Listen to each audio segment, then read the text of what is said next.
Hello, and welcome to Breast Cancer Conversations, a podcast brought to you by SurvivingBreastCancer.org. I am Laura Carfing, breast cancer survivor and founder of SurvivingBreastCancer.org, a nonprofit organization providing community, education, and resources to empower those diagnosed with breast cancer and their caregivers from day one and beyond.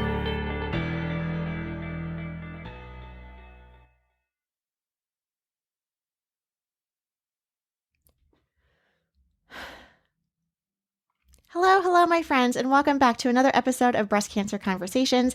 If you are new to our podcast, welcome. I'm so glad you're here.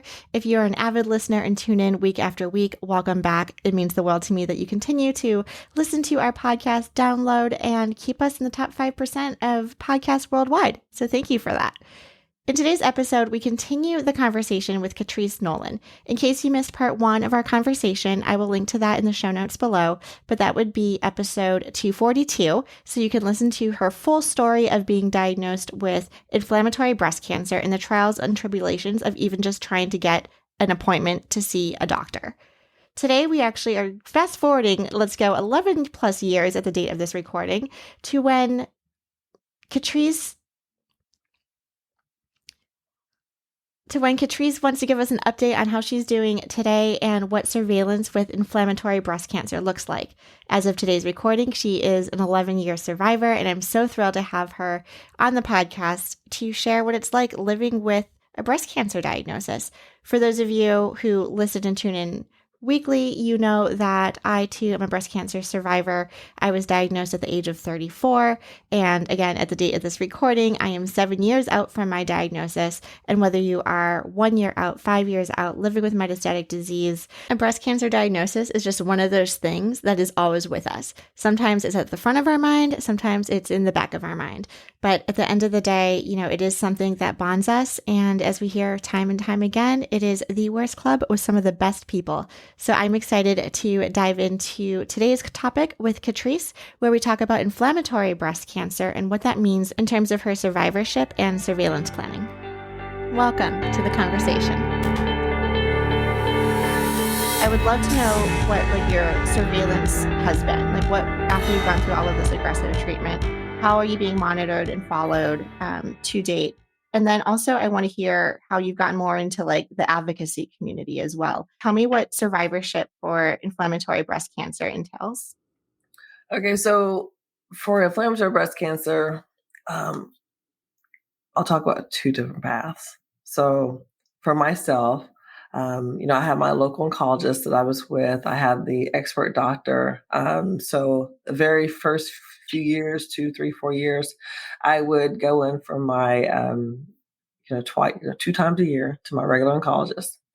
And then I would, follow up maybe every year or every other year with the expert doctor to say, hey, I'd like to do a check-in. So at the very beginning, it was a matter of anything I felt I saw, I was like, oh, what's that? Is it coming back? Right. Oh my gosh, everything. I was I had back pain. It doesn't matter what activity I did, but I was oh my God, it's spread to the back. It's here. It's oh my God, I was a mess. Yeah. One time I had this cough. I was like, well, what's going on? Okay, this is not good. And so I don't know what the deal was, but I ended up in the emergency room and I drove up there. I was like, hey, I got these little symptoms. And I learned okay, well, I just say, well, I'm a cancer survivor. Oh, okay. So then they would, run all the tests. Yes. And then I'd go back to my regular doctor. Oh yeah, there was nothing there. And I was like, oh, I gotta start doing that. Oh, that totally happened to me too. I went in and I was I had this cough, all these things. My doctor was it's called allergies. Take Claritin. And I'm okay, you go from 0 to 60. You just assume the worst. Absolutely. I even talked to my husband to this day. It's you know what? I did listen to the doctor about the symptoms, about the fact of okay, well, check out heart. There's going to be every other year I do get a DEXA scan because I know the chemotherapy had impact on bone health. And so during the course of those years, there's been instances where I don't have osteoporosis, but I have osteopenia, which is a precursor to osteoporosis. So as a result, I do elect to have some infusions and I can't remember the name of the infusion, but essentially it's something to, strengthen your bones. Zalota? Yes, Zalota? yep, Yep, that's I the was one. on that one too. Yep. I think that's it. But because of that and the impact it does have to your bones, you have to go to the dentist first to make sure that there's no major dental work that's required. Because if you go have that infusion and then go proceed to dental work, you have a high risk of failure of the dental work. So I do know many other survivors, not just IBC, but just breast cancer survivors who seem to have a lot of dental issues following treatment. I thankfully have not had those issues, but that's something that happens. And then also, just from the very beginning, my doctor talked about exercise. She's like, you're gonna start chemotherapy and you're not gonna feel like it, but I need you to exercise. Mm. She's like, Mhm. there's been studies that show, blah, blah, blah. So, as soon as she said there's some studies that show, I was like, oh, you got me sold. Okay, I'll do it. Yep. So, Mhm. I would have my, chemo, and then I would follow up with the, at the time, the Neulasta. I'd be out for a couple of days after that because that Neulasta was a beast. And then Mhm. once I was back up again, I was like, okay, like somebody come with me and the family and let's walk down the street. Yep. Um, and then, there've been instances where I've like asked the doctors about different, like, okay, well, can I go ahead and get the PET scan, this or that? But at least for my doctor, it's just like, okay, if there's symptoms, and I'm like, well, wait a minute, like, you know, you don't always like I can't tell you exactly if there's a symptom. You can't I can't feel cancer growing in my body. So what is that? So that's something that's definitely is concerning to me, about, some of the responses from the doctors. But I do hear of others who, based on their surveillance, the doctors are somehow finding a way for them to have, more regular scans and things like that. Okay. So that's something that's, you can see just right there, like, okay, depending on who it seems, Fair. there's one set of doctors who are able to do this, recommend it. Others aren't able to do so. So that's a little bit in a nutshell. And being that I am 11 years out, there's definitely more side effects that I'm more so paying attention to. So the last time I did talk to my doctor, they did order some give me some orders so I can go be seen by like the cardiologist, so I can just have more intense monitoring Absolutely. um, Yeah. and I things see, like that. a cardiologist, oncologist as well, and that was the first time I heard those 2 words together, right? I was like, "Okay." I didn't realize because we've had such, like I was on Adriamycin or the Red Devil, I think, which also and Herceptin and all of these things that impact your heart health, and luckily I'm like not a smoker. I try and exercise a little bit too, but it's really hard to exercise when you're feeling fatigued, when your joints hurt, when you're constantly exhausted. But you're absolutely right to say, there's studies showing that, if you are exercising, even while going through treatment, your body can respond even better to the treatment that you're going through. And then that exercise, I think, I forget what exact study it was, but it was showing that exercise as part of your survivorship plan can reduce your risk of recurrence by up to 30%.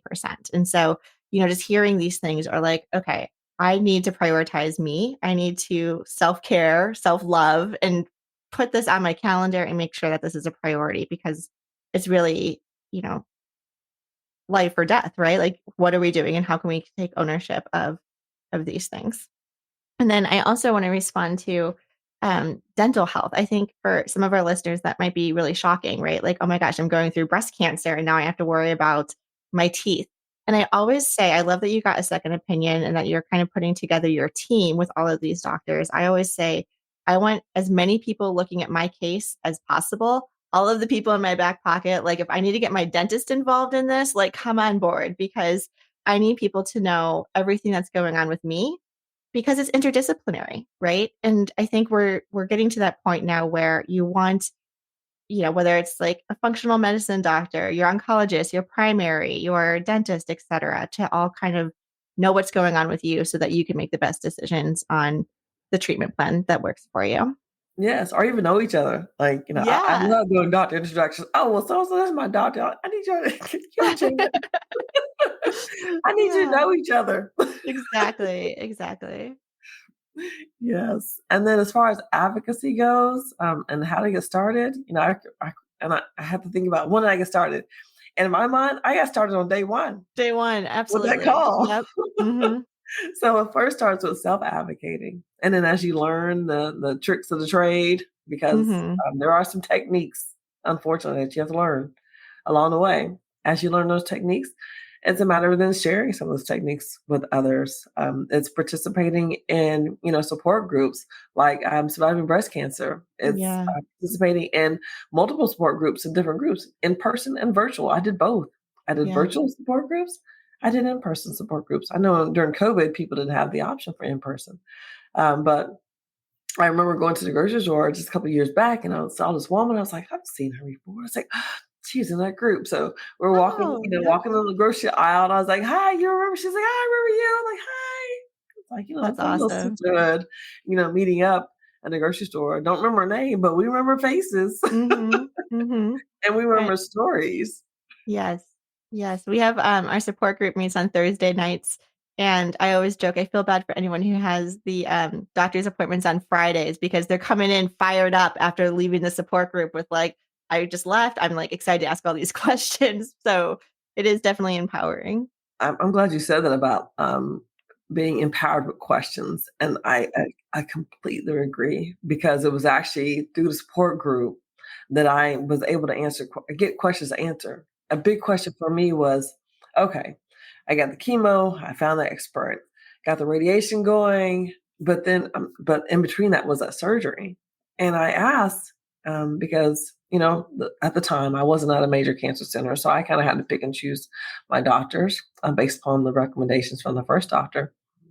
And I asked a question about, okay, well, what about the surgery? And they're like, okay, well, yeah, we have a surgeon, we could do it. So in the support group, I asked the question about the surgery, and I said, well, for inflammatory breast cancer, people were adamant. No, you need someone who has done hundreds of these. And I'm sitting here thinking, well, wait a minute, there's only 5% of us that get it. Who can I find that would have done hundreds of these? Like, just the math didn't add up. I'm an engineer by undergrad, so I start calculating in my mind. Where would I find this doctor? Who would have done this many? They're like, no, at these centers, like at the time, Anderson has MD, Morgan C. Walsh IBC clinic. Their surgeons obviously would have done hundreds, but I wasn't willing to go all the way to Houston. I called them up. I knew what the recovery was. I was like, I was like, I'm in the DC metro area. There's got to be somebody who's done hundreds of these, like you said. And so I called that expert doctor in Philly.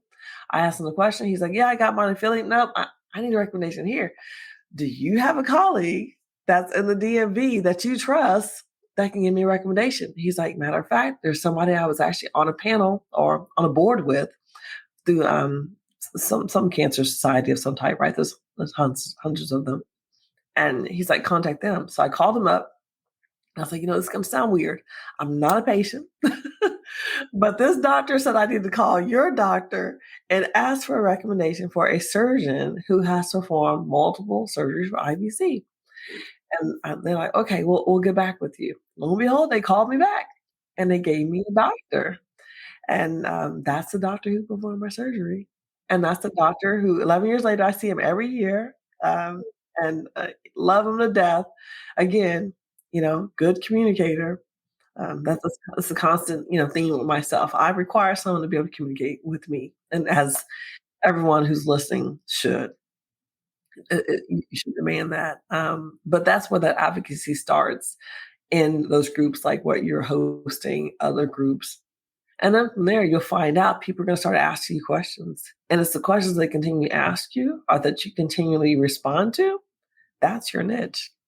I think one of the big takeaways I'm hearing from this conversation too is to like ask for recommendations. Like don't hit these roadblocks without saying, well, if you don't do this, then I guess I can't do it. But if you don't perform that type of surgery or if I can't get the MRI or this type of thing, who can you refer me to that can provide that type of service for me? So really building that network. Right. I've been hearing about this epidemic of loneliness. We're that texting generation. And so some people are just so afraid to speak up. And I'm here to say, whatever you have to do, if it's meet with a counselor, you have at this moment in time, this is one of those moments. where you have to speak up, or you have to have somebody in your caregiving, right? Your right arm, left arm person who's going to be there with you to speak up on your behalf. So don't keep it from family members. I hear too many people who my age and their parents are going through this.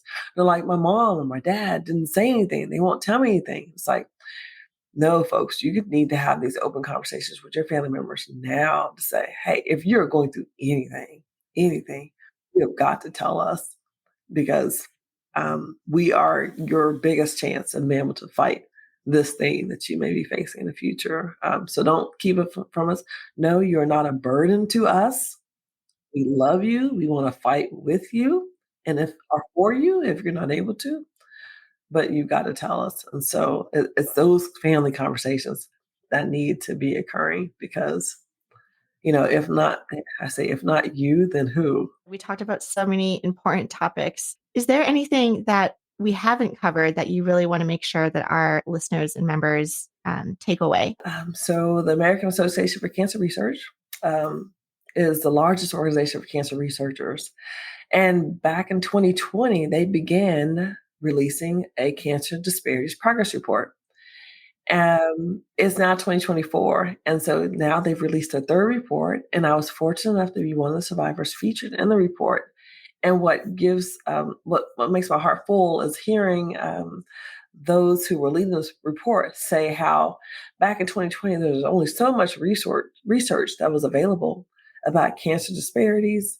But now, 2024, there's so much more research that has been occurring. And as a result, the report is so much more robust. It's not that big. It's very easy to check it out. If you just go to aacr.org or just even do this search for Cancer Disparities Progress Report, you'll be able to see that, and a feature about myself and other survivors who perhaps there's a survivor who is LGBTQ.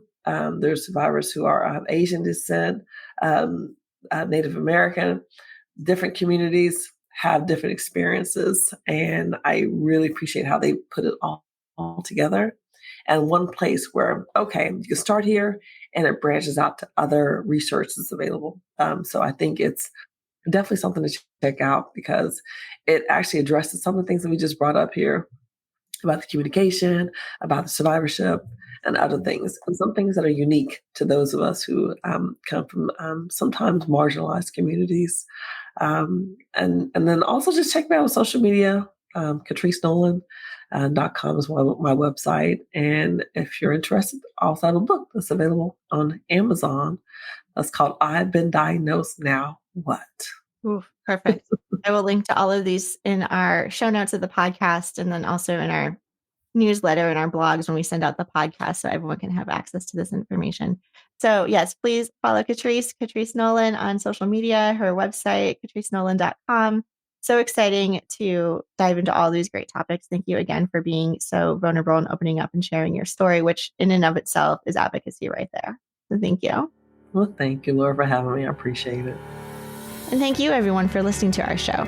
I would like to acknowledge that all of the information on our podcast are from personal experiences and are not a substitute for professional medical advice. You should always contact your medical care team. If you're looking for specific topics or would like to be a guest on our show, please feel free to reach out to me. My email is laura@survivingbreastcancer.org. Until next time, keep on thriving.